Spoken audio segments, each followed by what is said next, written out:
Hello दोस्तों, स्वागत है आपका हमारी साइकोलॉजी क्लासेस में। तो आज हम आपको बताने जा रहे हैं एक एग्जाम पेपर के बारे में जिसका नाम है रिसर्च मेथड्स एंड स्टैटिस्टिक्स। ठीक है, तो ये जो एग्जाम पेपर है 2018 का है, 2018 का है और ये साइकोलॉजी का है। ठीक है ना, तो साइकोलॉजी का है एमए सेकेंड सेमेस्टर का।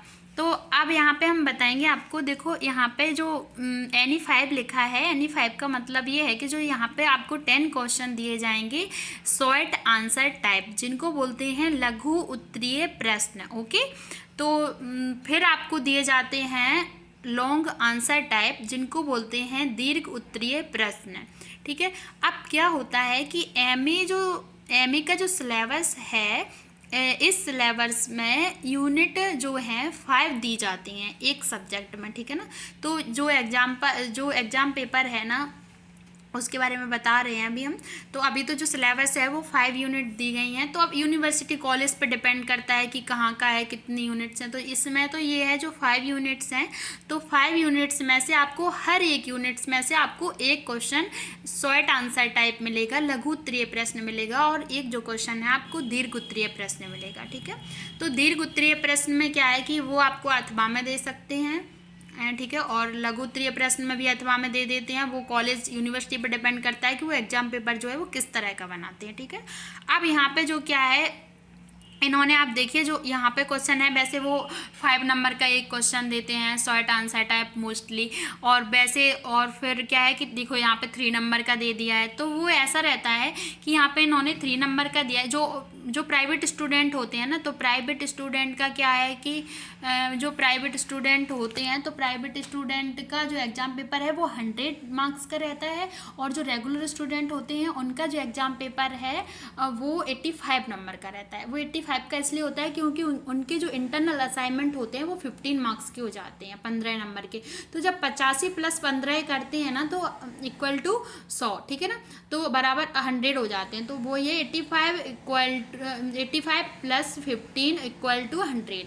ठीक है, तो 100 नंबर का पेपर हो जाता है इस तरीके से रेगुलर स्टूडेंट का। प्राइवेट स्टूडेंट का जो है उनका 100 का ही आता है, क्योंकि उनके इंटरनल असाइनमेंट, जिनको CCA बोलते हैं, वो नहीं करवाए जाते हैं। ठीक है, तो यहाँ पे अब आप देख सकते हैं, यहाँ पे इन्होंने देखो 3 नंबर का एक क्वेश्चन दे दिया है। वैसे ये क्या करते हैं कि 5 नंबर का एक क्वेश्चन देते हैं। ठीक है ना, जो लघु उत्तरीय प्रश्न है ज़्यादातर तो 5 नंबर का देते हैं, तो 6 नंबर का तो वो उनका दे देते हैं जो प्राइवेट स्टूडेंट रहते हैं।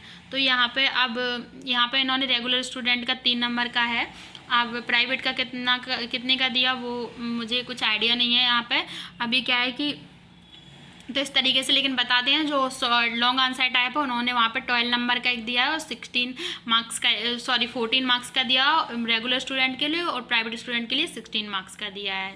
ठीक है ना, तो यहाँ पे क्या है कि इनके जो यहाँ पे है ना 4 नंबर का, हाँ यहाँ पे क्या है कि 4 नंबर का एक क्वेश्चन दिया है इन्होंने। 3 का इनका है, 4 का प्राइवेट स्टूडेंट के लिए है ना।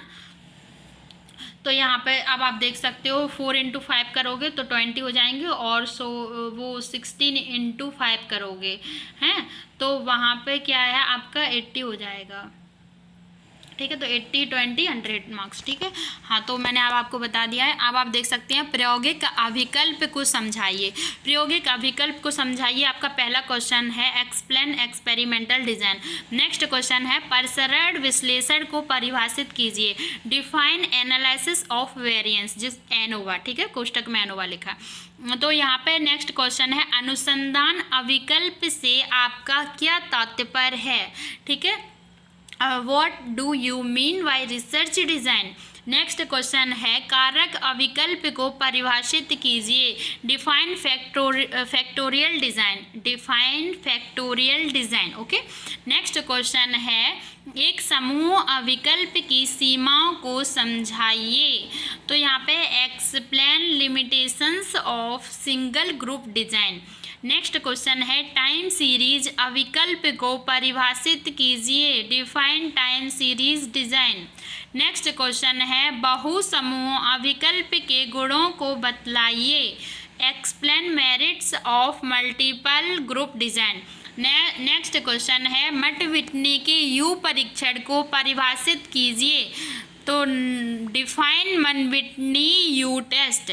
ठीक है, नेक्स्ट क्वेश्चन है अनुसंधान में नैतिक बिंदु क्या होते हैं? What are ethical issues in research? Next question है एक अनुसंधान प्रस्ताव को संक्षेप में वर्णन कीजिए। Prepare a research proposal in brief. ठीक है, अब जो यहाँ पे आप देख सकते हैं यूनिट फर्स्ट लिखा है इकाई 1, तो यहाँ पे यूनिट फर्स्ट से आपको जो यहाँ पे लॉन्ग आंसर टाइप क्वेश्चन शुरू हो जाते हैं, दीर्घ उत्तरीय प्रश्न। देखो यहाँ पे लिखे हैं 14/16, तो 14/16 है। ठीक है, तो यहाँ पे आप देख सकते हैं, यहाँ पे दिया गया है प्रयोगात्मक अभिकल्प के गुणों एवं दोषों की चर्चा कीजिए।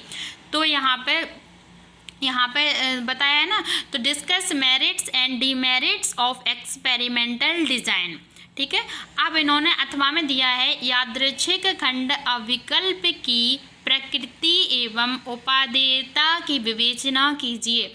तो यहाँ पे इन्होंने जो क्वेश्चन है वो इस तरीके से दिया है अथवा करके, अथवा कोष्टक में OR लिखा रहता है और करके होता है इंग्लिश मीडियम के बच्चे जो हैं उनके लिए, ठीक है, हिंदी वालों के लिए अथवा लिखा रहता है। तो इसका मतलब ये होता है कि जो 2 क्वेश्चन हैं इनमें से आपको कोई एक करना है। ठीक है ना, दोनों नहीं करने हैं, कोई एक करना है, कोई एक करना कंपलसरी है।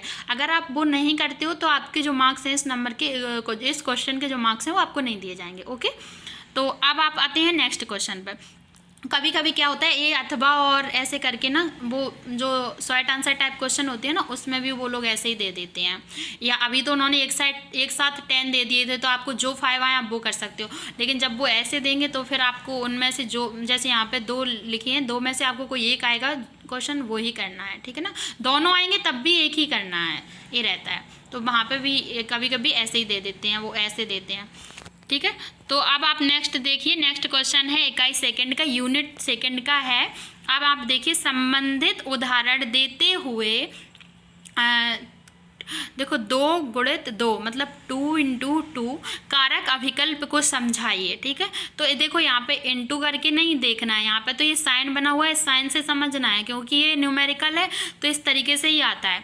तो explain 2 × 2 factorial design by providing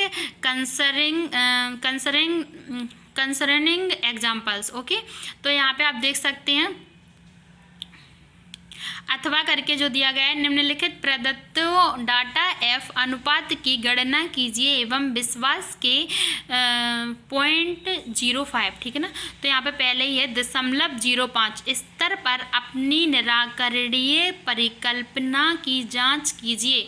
इस क्वेश्चन को आप देख सकते हैं, मैं यहाँ पे वीडियो रोक के रखती हूँ, आप भी आराम से वीडियो रोक के लिख सकते हैं, स्क्रीनशॉट ले सकते हैं। ठीक है ना, तो इस तरीके से जो है आप देखिए, देखो calculate F ratio from the following data and check your null hypothesis of, यहाँ पे देखो गलती कर दी है, इंग्लिश में जो लिखा है उस पर ध्यान देना कि 0.05 है। ठीक है ना, 0.05 लेवल ऑफ कॉन्फिडेंस। ठीक है, तो इस तरीके से ऊपर वाले में देख लीजिए आप, 0.05 लिखना है, यहाँ पे गलत लिखा हुआ है 0.5, 0.05 पे थोड़ा ध्यान दीजिएगा। ओके, हाँ, यहाँ पे फिर देखो इन्होंने लिखा है कि समूह A, समूह B और समूह C। हिंदी मीडियम के लिए, इंग्लिश मीडियम के लिए group A, group B, group C। ठीक है, तो यहाँ पे इन्होंने ये नंबर दिए रखे हैं 10, 6, 7, 9, 8 जो समूह A के हैं, ग्रुप A के, और ग्रुप B के समूह B के हैं 9, 7, 7, 5, 7। ठीक है, समूह सा ग्रुप C के हैं 6, 8, 6, 6, 4। तो वहाँ पे स्क्रीनशॉट लिख सकते हैं और लिख सकते हैं। ठीक है ना, वीडियो रोक के लिख सकते हैं। नेक्स्ट क्वेश्चन है आपका इकाई 3 का, यूनिट 3 का जो क्वेश्चन है वो है समूहों अंतर्गत अभिकल्प की प्रकृति एवं महत्व की व्याख्या कीजिए। तो यहाँ पे है discuss nature and importance of with in group design. ठीक है, अथवा में दिया गया है अनुसंधान में लैटिन स्क्वायर अभिकल्प की सार्थकता की विवेचना कीजिए। ठीक है ना, तो describe significance of Latin square design in research.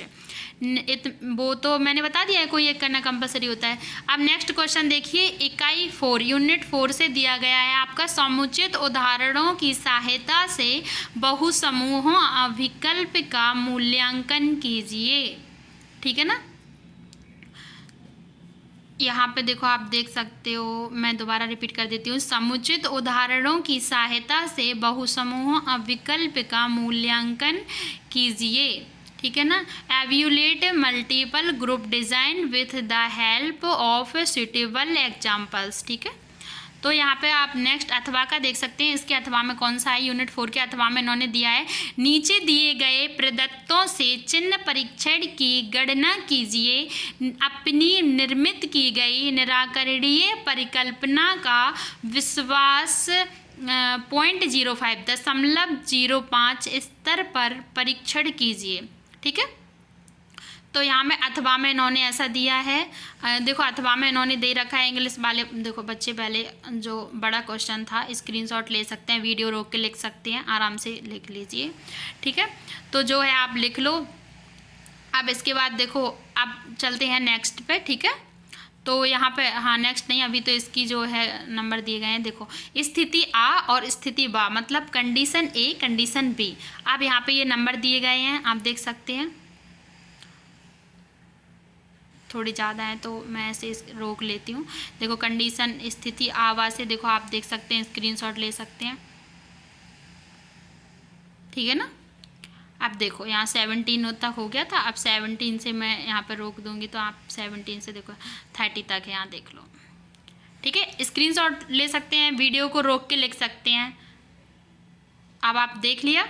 आप चलो नेक्स्ट पे चलते हैं। अथवा आ गया। अथवा में इन्होंने कौन सा क्वेश्चन दिया है, नीचे दिए गए प्रदत्तों से चिन्ह परीक्षण की गणना कीजिए, अपनी निर्मित की गई निराकरणीय परिकल्पना का विश्वास 0.05 स्तर पर परीक्षण कीजिए। तो यही 0.05 पर परीक्षण कीजिए, वो यही पूछ रहे हैं देखो मोस्ट क्वेश्चन में, ठीक है। मोस्टली में तो आप देखिए यहाँ पे आ गया है, देखो हाँ बड़ा सा है तो आप लिख लो, देखो लिख लो इसको, ठीक है। थोड़ा रोक देती हूँ वीडियो इसलिए क्योंकि आप आराम से लिख लो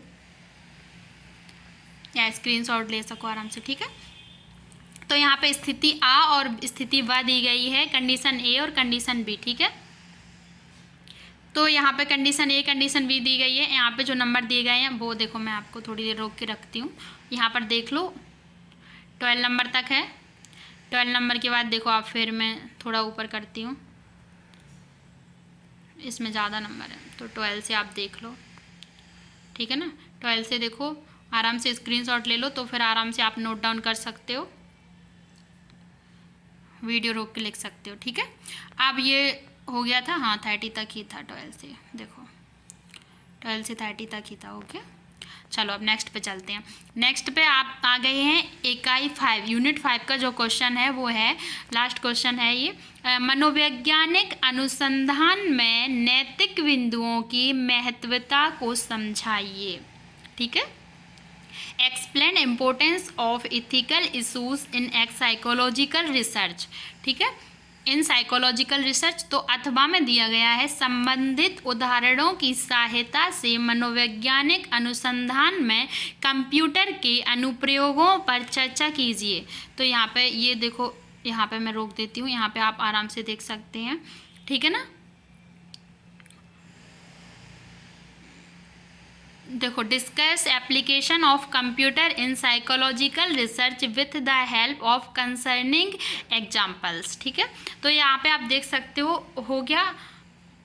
देखो यहाँ पे आप लोगों ने नोट डाउन कर लिया होगा शायद, चलो ठीक है, हो गया होगा। आई थिंक आप सभी को समझ में आ गया होगा।